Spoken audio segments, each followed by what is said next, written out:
I save 8,000 to 10,000 pesos sa pag-ayos ng NCLEX exam ko.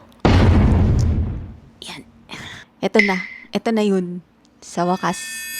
Hi, welcome sa RN Diaries. Finally, nagawa ko na din, na-compile ko na din, at nag-gather ko na lahat ng information na kailangan natin. Madami nagtanong sa akin dito kung papaano ako nag-NCLEX exam. Sa mga hindi po nakakaalam, ako po ay nag-DIY NCLEX lang.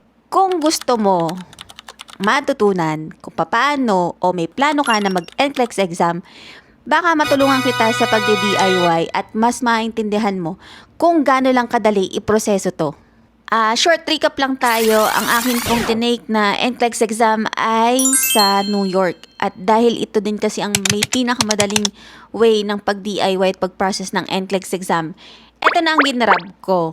So sa first step, may 3 forms kayong dapat maintindihan bago nyo makamit ang NYSED eligibility.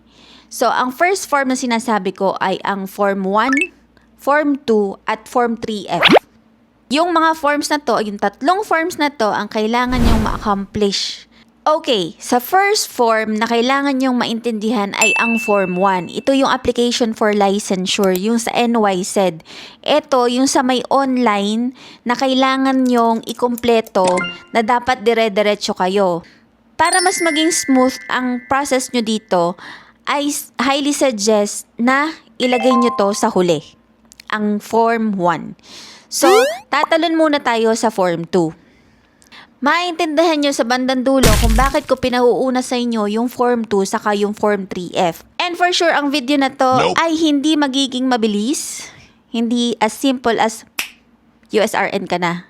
Kaya, manood ka at panoorin mo yung mga susunod na post kong video kung gusto mo talagang maging USRN.